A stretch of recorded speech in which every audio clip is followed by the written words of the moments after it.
Pour être heureux dans la vie, il faut savoir où on va. Il faut avoir un but, une direction. Vivre quotidiennement au rythme de la célèbre triade métro, boulot, dodo, ça pourra peut-être combler nos besoins matériels, mais certainement pas nos aspirations les plus profondes. Ce dont nous avons le plus besoin, c'est de savoir quel est le sens de notre vie.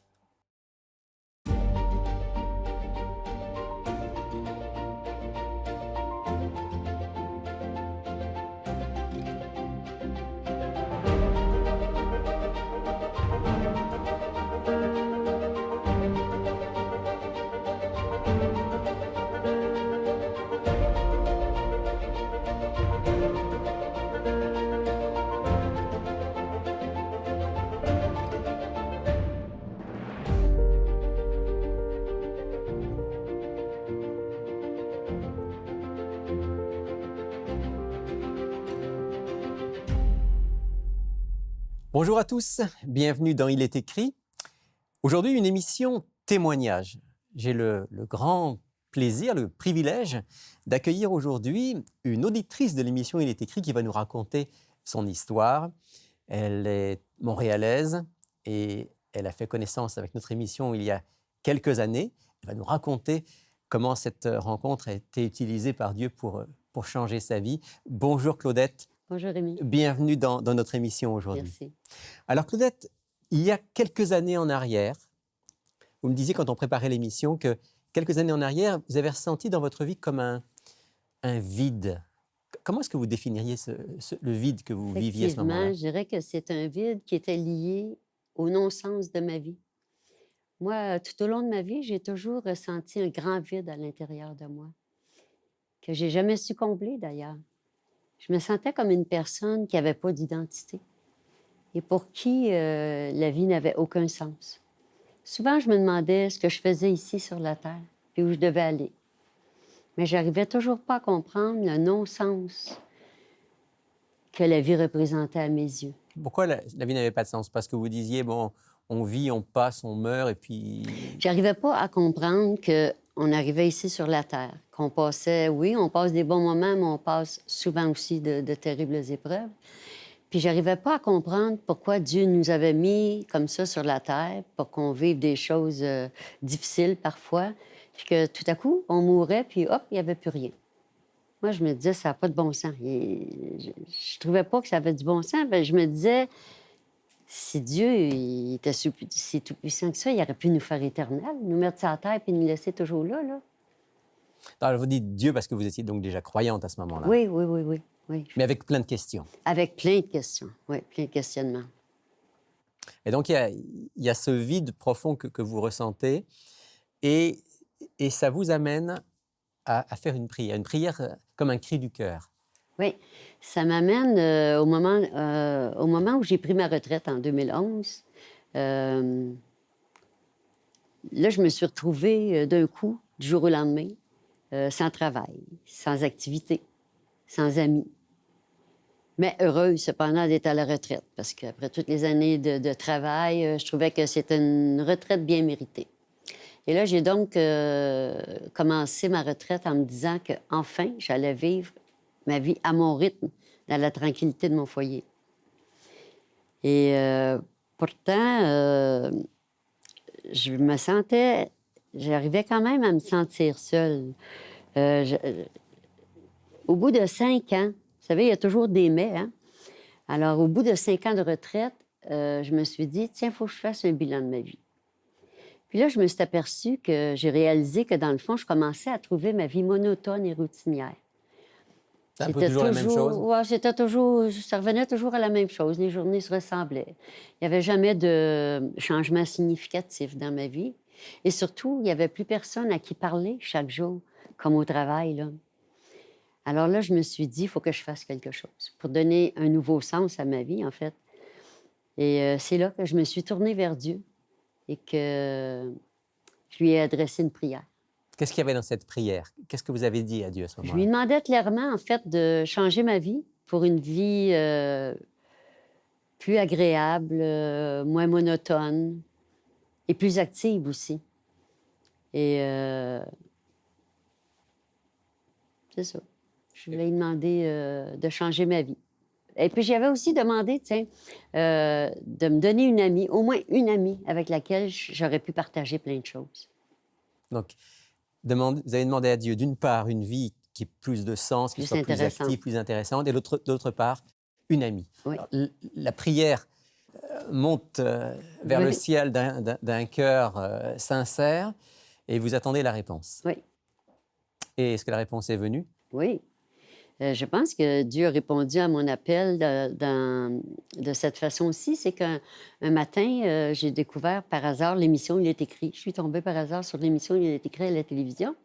Puis je l'ai écoutée entièrement. Puis ça m'avait beaucoup interpellée, entre autres parce que ça parlait de la Bible. Et par la suite, je me suis retrouvée comme auditrice assidue de l'émission. Et environ 2 mois plus tard, ils avaient proposé une Bible à gros caractères. Ah, comme celle que j'ai là devant moi. Exactement. Hein, cette C'est grosse en plein Bible-là. ça, ouais. Voilà. Et puis là, moi, je m'étais dit que je me présenterais finalement en personne au centre Il est écrit pour faire l'achat de ma Bible. Donc, on l'a dit, vous habitez Montréal, vous êtes venu au centre. Oui, c'est ça. Je pouvais éviter de commander par la poste, alors j'aimais mieux me présenter en personne au centre. Et en passant, j'avais été reçue de façon très courtoise par Lydia, la secrétaire, et par Sylvain Duval. Et j'en avais profité de l'occasion pour demander si je pourrais visiter le centre. Et Sylvain, finalement, m'avait fait visiter le centre. Donc, vous avez visité le studio, vous avez Le visité... studio d'enregistrement, voilà. toutes ces choses-là. Sans penser qu'un jour, vous seriez là pour Ah non, parler de votre non, histoire. non, pas du tout, pas du tout. Et finalement, ce qui m'avait beaucoup marqué, c'est qu'après la visite, Sylvain m'avait proposé des études bibliques gratuitement. Donc, d'étudier la Bible avec lui. Oui, c'est ça. Et puis, il m'avait offert ça gratuitement. Puis moi, je m'étais dit, ben pourquoi pas? J'ai rien à perdre, tu sais. Alors, j'ai accepté. J'avais hésité sur le coup parce que je m'étais toujours donné comme projet un jour de lire la Bible. Mais j'en avais parlé dans la trentaine, j'en avais parlé à 2-3 personnes qui m'avaient à peu près dit les mêmes commentaires. Comme quoi, eux aussi avaient fait le projet de lire la Bible, qui s'étaient acheté une Bible, mais qu'après 2-3 mois, ils avaient trouvé ça très difficile, puis finalement, ils n'avaient pas compris grand-chose. Beaucoup de gens disent c'est un livre trop compliqué, on C'est ne peut pas le ça. comprendre. Il y en a un qui m'avait même dit mais tu sais, Claudette, là, c'est pas si évident que ça, lire la Bible, là. C'est pas facile comme tu penses, là. Il dit, moi, là, au bout de 3 mois, j'ai tout lâché parce que, tu sais, ça parle en parabole dans ça, là. Puis il dit, je t'en ai rien comprendre, là. Fait que moi, étant donné que j'avais pas été très bonne à l'école puis que j'aimais surtout pas l'étude, je m'étais dit, ben je comprendrais rien, moi non plus. Donc, j'avais abandonné, moi aussi, le projet. Mais là, étant donné l'offre que Sylvain venait de me faire, je me suis dit, pour les études, je me suis dit, c'est peut-être une porte qui s'ouvre devant moi. Parce qu'en fin de compte, on m'offrait l'opportunité d'être guidée par une personne d'expérience et qui m'aiderait à comprendre justement la lecture de la Bible. Donc, vous avez accepté. Alors, j'ai décidé d'accepter. Et là, j'ai découvert la parole de Dieu. Et plus je la découvrais, à un moment donné, là, je suis devenue une amoureuse de la Bible. Je la lisais, je l'étudiais avec passion. Je n'avais jamais assez. Sylvain, parce que j'ai l'occasion de parler avec Sylvain quand même régulièrement, il me disait que vous étiez une des étudiantes les plus passionnées, que vous lisiez plus même que ce qu'il vous demandait de lire. Oui, je passais des heures et des heures à lire la Bible. Même lui, des fois, me disait ralentis, tu sais, tu vas prendre une écœurantite aiguë, comme on dirait. Là. Mais non, c'était pas... J'avais besoin. Alors, je voulais toujours en savoir plus. Dites-nous, puis ça peut intéresser nos auditeurs qui peut-être ne connaissent pas la Bible. Qu'est-ce que vous avez trouvé dans la Bible qui vous a tant intéressé, passionné, donné le désir de la lire? Moi, j'ai appris à connaître, à aimer, à faire confiance, puis à vouloir suivre Dieu. Et j'avais été vraiment touchée parce que j'ai compris que j'étais aimée de Dieu. Et enfin, j'avais su d'où je venais, qui j'étais et où j'allais. Parce que j'avais appris dans la parole que Dieu avait déjà un plan de fait à l'avance pour moi.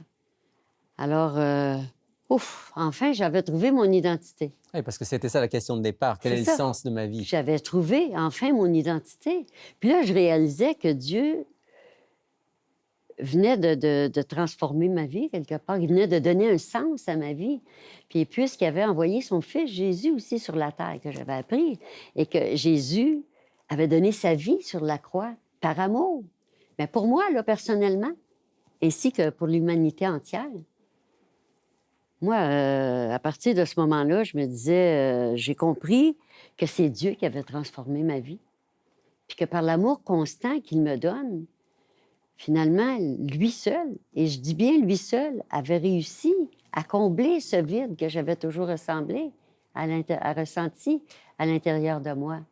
Parce que vous aviez quand même eu toutes sortes de relations qui avaient été satisfaisantes, Oui. mais sans jamais combler au plus Exactement, profond. oui, c'est ça. Que j'avais vécu des belles choses, c'est sûr, là, mais j'avais jamais réussi à combler ce vide-là en dedans de moi. Puis ça m'a emmené, je dois vous avouer que ça m'a emmené dans un monde nouveau, avec des activités nouvelles, qui apprennent à servir Dieu. Puis qu'avec la croissance spirituelle, bien, ça nous permet d'être utiles, justement, au service de Dieu. Et moi, ça m'avait donné l'idée, le goût de m'impliquer dans l'Église par des petits gestes là, banals, comme je m'étais joint au service de l'accueil. Par la suite, quand il y avait la journée de la Sainte Seine, j'aidais à la préparation du service qui était poursuivi Alors, par la suite. des petits gestes de service, mais qui avaient du sens. Qui avait beaucoup de sens, oui. Puis ensuite, j'ai joint la sentinelle de prière. Et là, ça me connecte à mon Dieu. La prière. Parlez-nous un petit peu de l'importance de la prière dans votre vie. L'importance de la prière, maintenant, j'ai une relation plus intime avec Dieu. Parce que je fais des adorations, puis des moments de louange avec lui. Je tiens un journal chaque jour. Vous écrivez beaucoup? Ben oui, je fais mes adorations avec Dieu pour le remercier, l'adorer pour qui il est, en fait. Et ensuite, je fais des prières de remerciement, de gratitude, des louanges. Et ça fait en sorte que ça a développé, j'ai développé une relation intime avec Dieu. Alors maintenant, je peux lui parler comme à une amie. Quand je lui parle comme à une amie, puis je lui raconte tout, puis je demande son opinion, puis je partage plein de choses avec lui. Il est associé à tout ce que vous vivez. Oui, exactement. Oui, à chaque jour, je lis ma Bible, à chaque jour, j'ai un contact.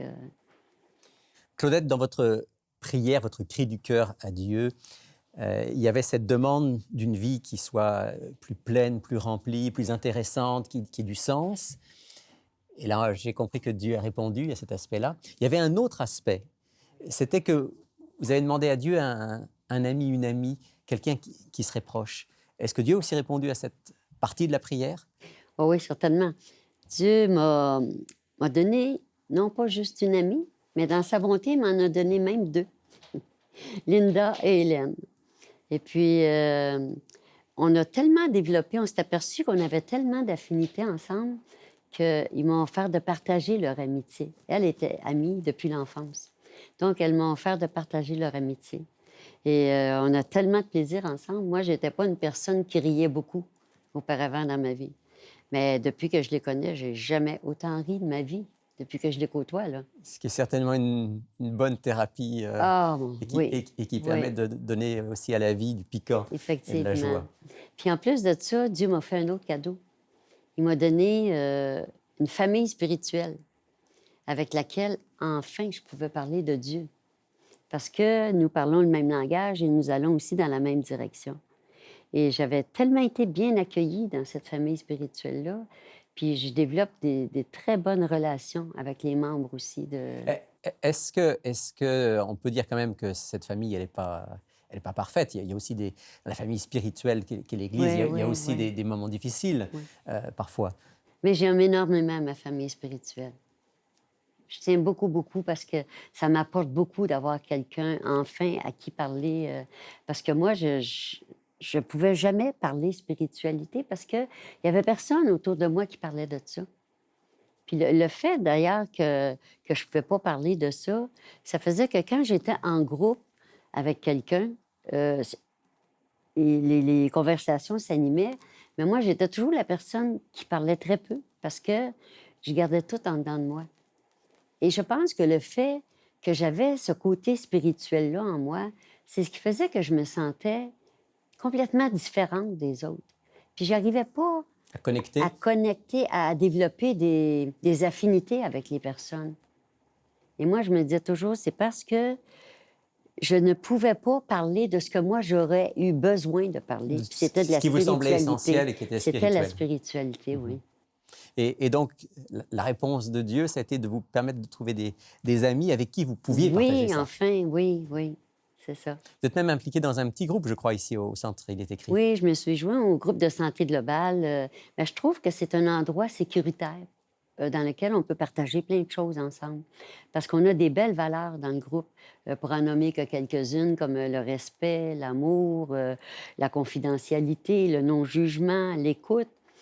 Et non seulement j'apprends des bonnes choses au niveau de la santé, mais j'ai pris conscience de l'importance d'avoir une vie sociale et d'avoir un réseau amical pour apprendre, partager, fraterniser et rire aussi, parce que, vous savez, quand on se côtoie chaque semaine, on finit par créer des liens très étroits ensemble, là. Puis on forme comme une petite famille. Et moi, ça a changé toute la caractéristique de ma vie, là, parce que je me sens plus jamais toute seule maintenant. Vous n'êtes plus jamais seul parce que Dieu est avec vous. Dieu est avec moi. Et plus jamais seul parce que vous avez Parce que je suis entourée, puis que je peux parler spiritualité, puis j'ai de la lecture biblique à faire. Je suis toujours occupée. Maintenant, il manque de temps dans mes journées. Donc, votre prière a été plus que Plus exaucée. que... Oh, oui, oui, oui. Est-ce qu'il y a un texte biblique qui vous a particulièrement marqué dans votre cheminement avec Dieu? Oui, c'était dans Matthieu, celui qui parlait de remettre nos fardeaux. Là. Dans Matthieu chapitre 11. 11, verset 28. Alors, en terminant notre C'est ça, entretien, ce qu'on va faire, Claudette, c'est qu'on va lire ce texte ensemble. Cette belle promesse que Jésus fait, Oui. qu'on trouve dans l'évangile de Matthieu, chapitre 11, verset 28. Moi, ça m'avait beaucoup touché, ça, ce verset-là. « Venez à moi, vous tous qui êtes fatigués et chargés, je vous donnerai du repos.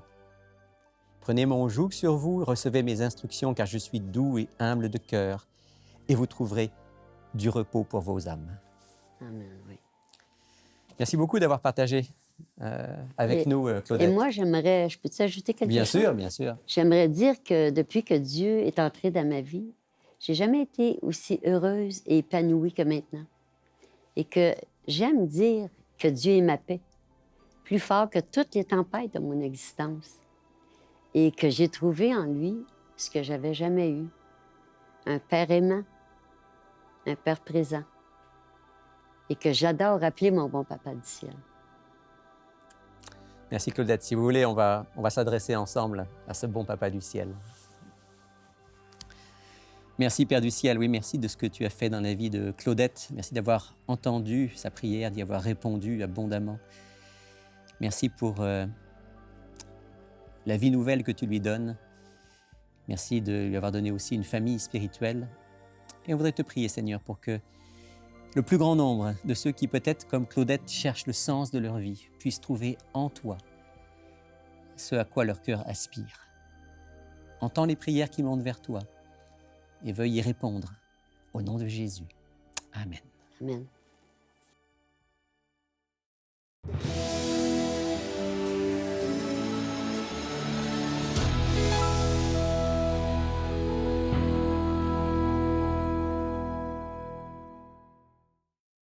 L'âme bienfaisante sera rassasiée, et celui qui arrose sera lui-même arrosé. Proverbe, chapitre 11, verset 25. Si vous souhaitez nous appuyer en faisant un don, voici comment faire.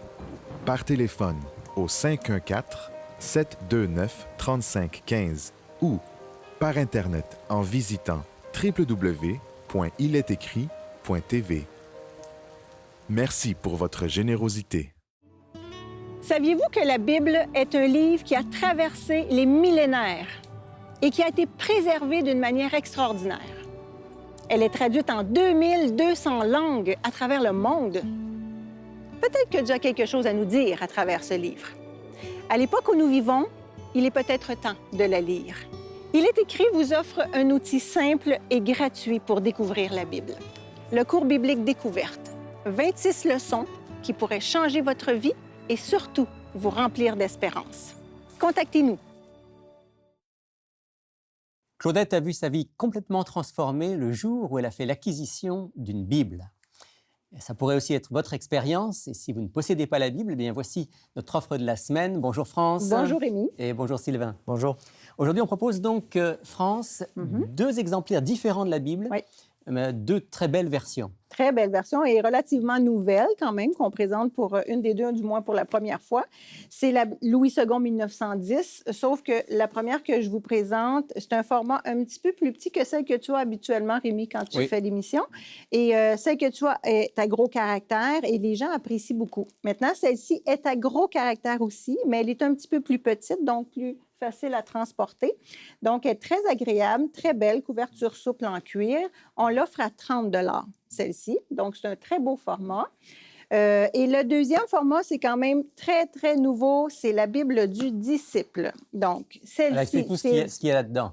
Elle est particulière. Bon, couverture souple, comme vous pouvez voir aussi. Mais celle-ci, c'est vraiment une Bible d'étude. Et là, je vais demander à mon collègue de m'aider parce qu'on a besoin de plusieurs mains. Je vais vous montrer un petit peu ce qu'il y a à l'intérieur. Quand on parle d'études bibliques, là, c'est vraiment regarder les beaux tableaux qu'on peut y trouver. On voit ici la chronologie de l'Ancien Testament. Chronologique, exactement. OK? Donc, on voit d'autres tableaux comme ça à l'intérieur de la Bible. Et regardez, ici, on peut avoir à plusieurs endroits. Ici, on trouve les poids et mesures à l'époque de la Bible du peuple d'Israël. Pour pouvoir faire des comparaisons avec aujourd'hui. Exactement.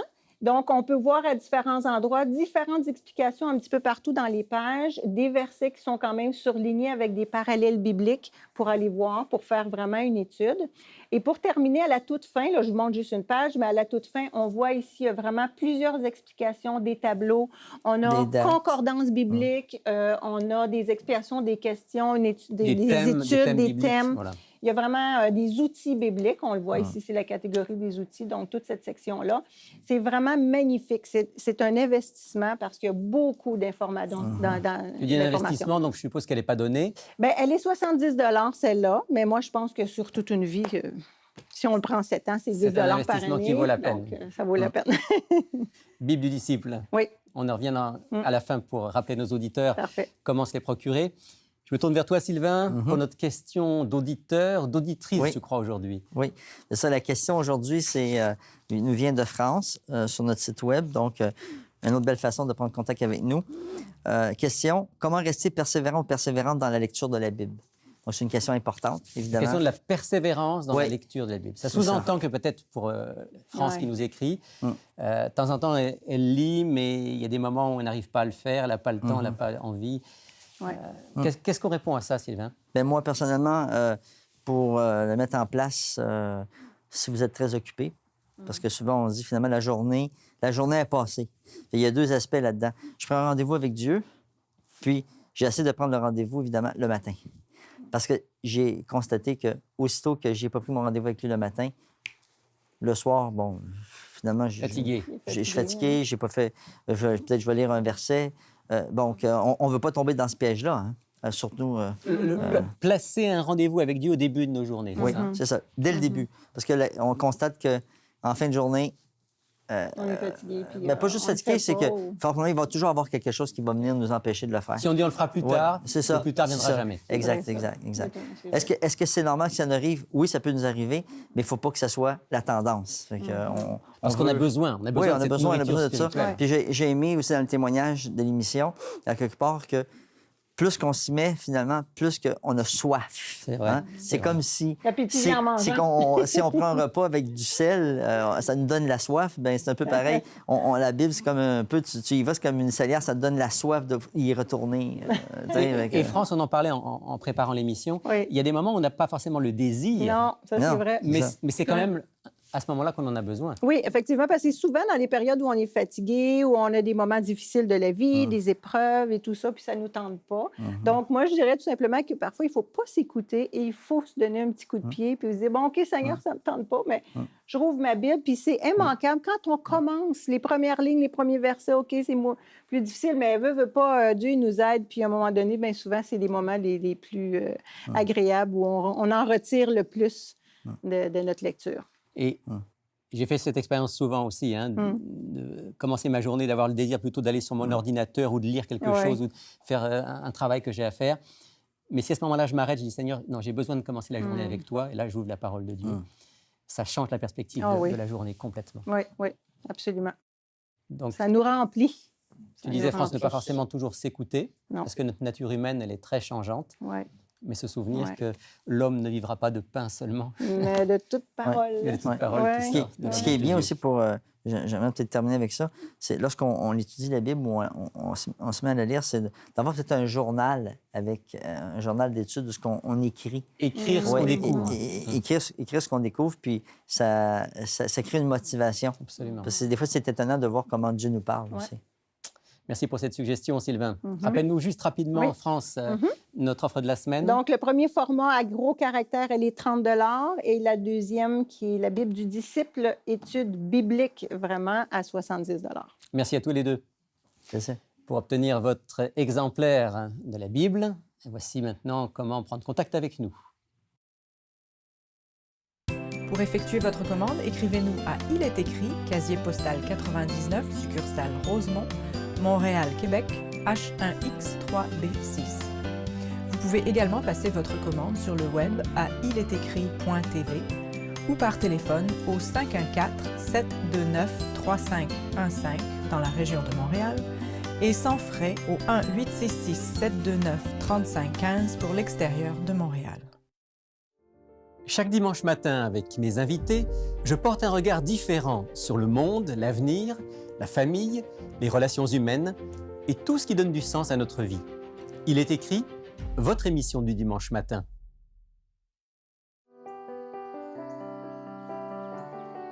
Fais-moi dès le matin entendre ta bonté, car je me confie en toi. Fais-moi connaître le chemin où je dois marcher, car j'élève à toi mon âme. Psaume, chapitre 143, verset 8. Pour connaître nos lieux de rencontre dans la province du Québec et ailleurs au Canada, appelez-nous au 1-866-729-3515 ou visitez le www.sdaqc.org/église au pluriel.